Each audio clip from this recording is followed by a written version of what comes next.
Hello guys, so panibagong video, panibagong challenge na ating i-solve. So sa video ito ay ipapakita ko sa inyo na kung paano i-solve yung equation na ito. So simulan na natin. So meron tayo ditong dy over 2y minus 1 raised to 7 over 2.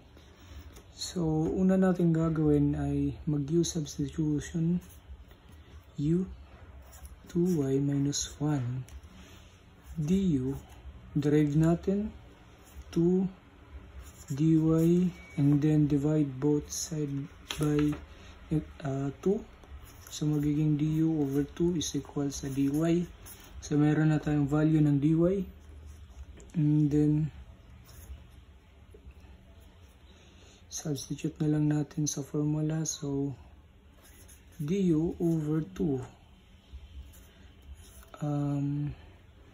Yung 2y minus 1 natin ay u. 7 over 2. So, 7 over 2. I raised to 7 over 2. So, yung 2 ay pwede nating ilabas sa integration, and then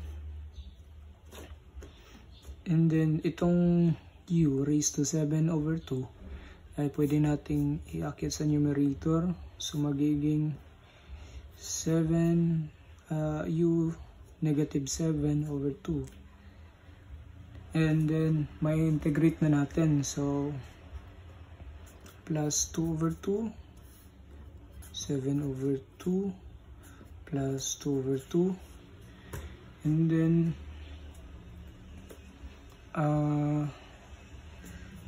simplify u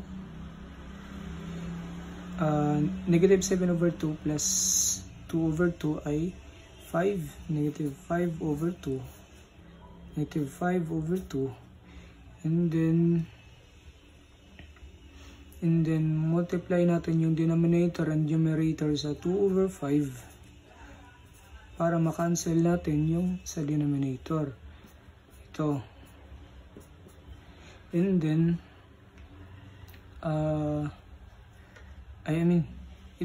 denominator lang pala, hindi ito kasamang numerator. So, bali, 2 times 1 is 2. 5 times 2 is 10, and then u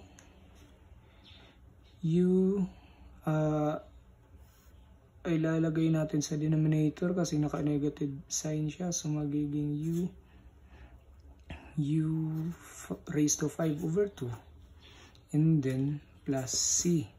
Pasensya na kayo, ganito yung forma. So ayusin natin dito. Ito meron pa tayong negative dito. So iakyat natin yan, yung negative. So magiging negative, simplify natin yung 2, so 1 over 5. Yung 10 ay magiging 5, and then u ay substitute natin yung value ng u, 2y minus 1 raised to 5 over 2 plus c. So ito na yung magiging sagot ng dy over 2y minus 1, antiderivative. The next. So paano naman ma-integrate kapag ganito? Y dy over square root ng a squared minus y squared. Same pa rin, mag-derivative, u substitution tayo.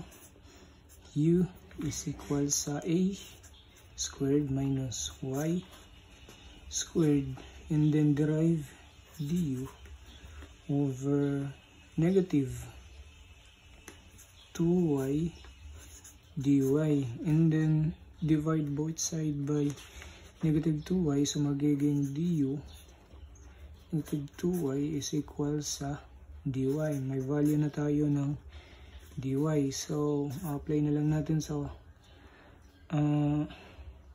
equation. So magiging y, value ng dy natin ay du negative 2y, and then square root ng u. Yung u ay a squared minus y squared, diba? So dito ay pwede natin makancel yung y, and then matitira ay negative 2. So yung negative 2 ay pwede natin ilabas, magiging 1, negative 1 half, and then integrate natin yung square root ng u, and then ilabas muna natin yung u, which is yung kalabasan niya ay u 1 half, and then i-move natin sa numerator, so magiging u negative 1 half plus 2 over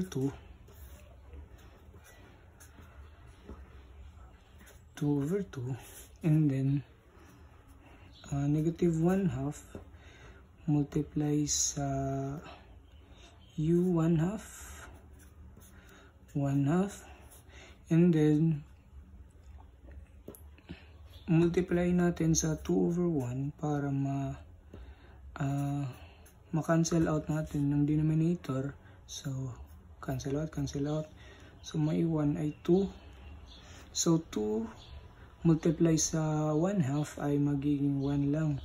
So mali ang matitira ay negative u.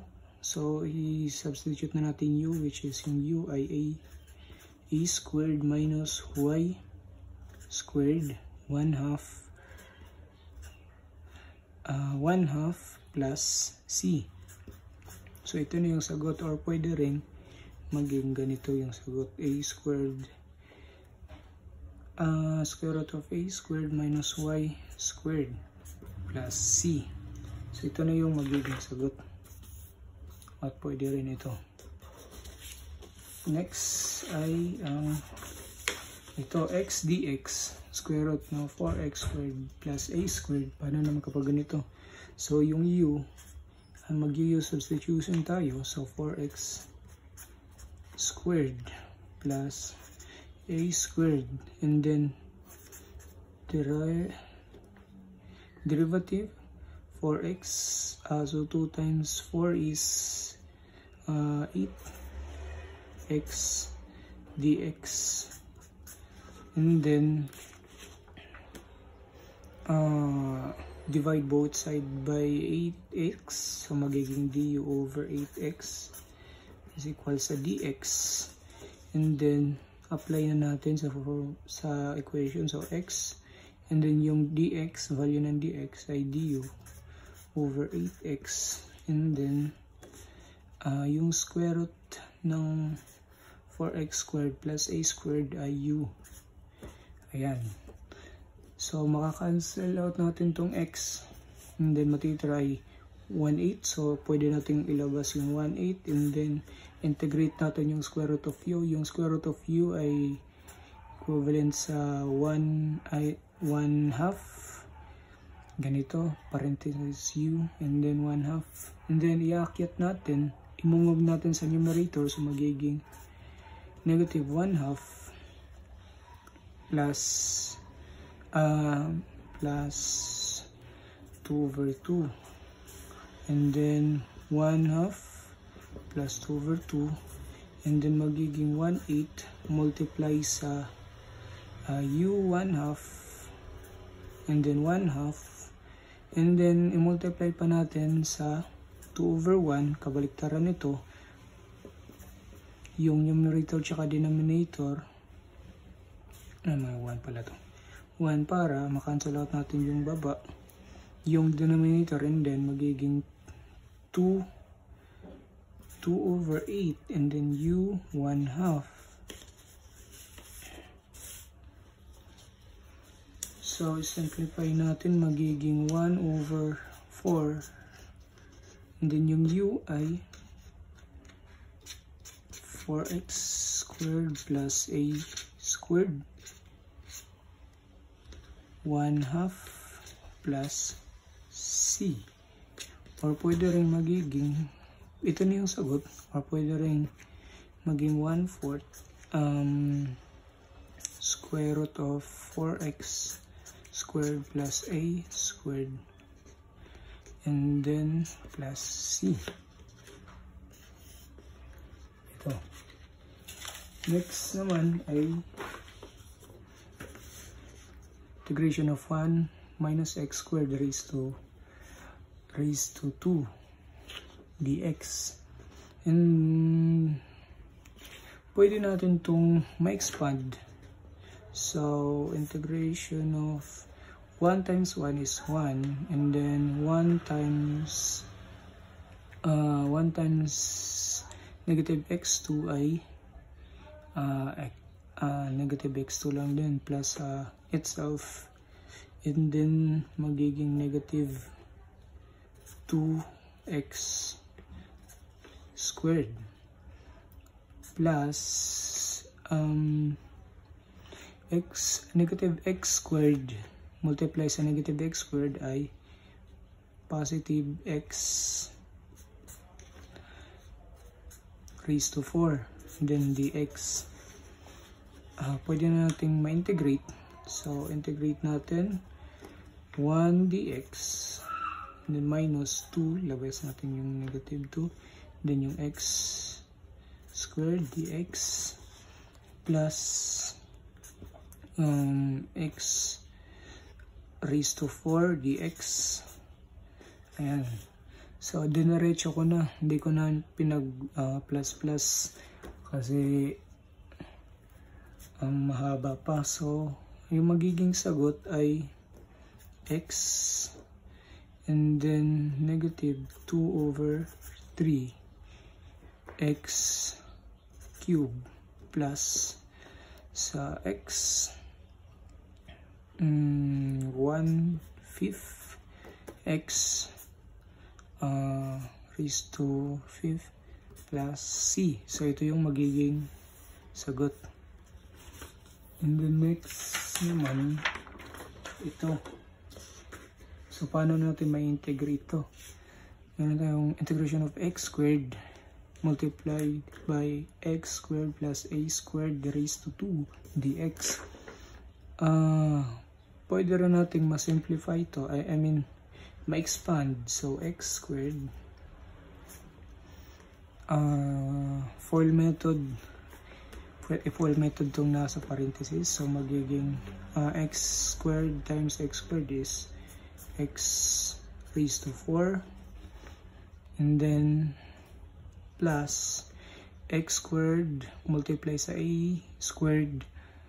And then, squared is magiging 2x squared plus I mean a pala, a squared, and then plus a squared multiply sa a squared ay magiging a raised to 4, then dx. Pwede na natin ma-integrate. Hindi pa pala, meron pa palang x.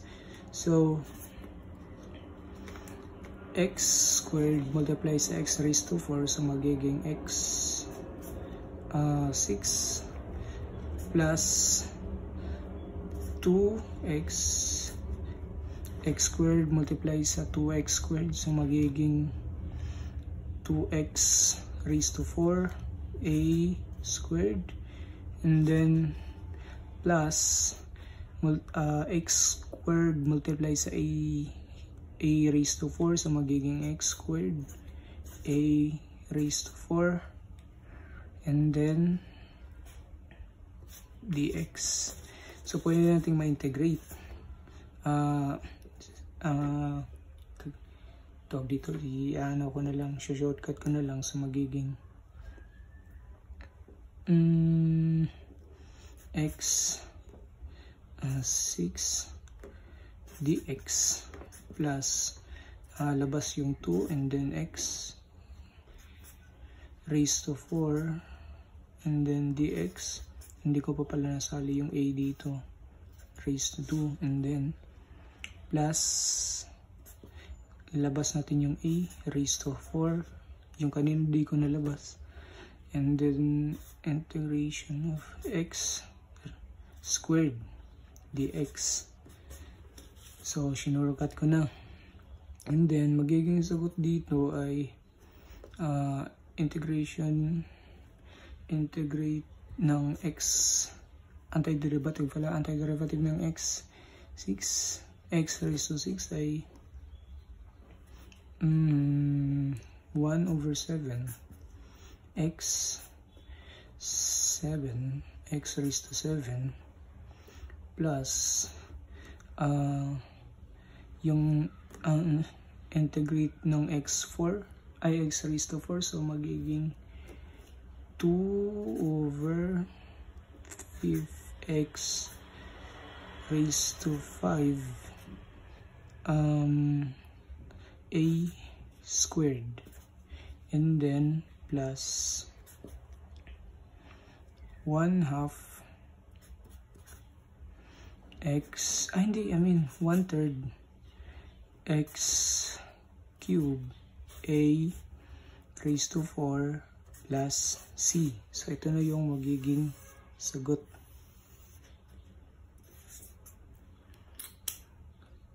So ito lamang para sa video. Thank you.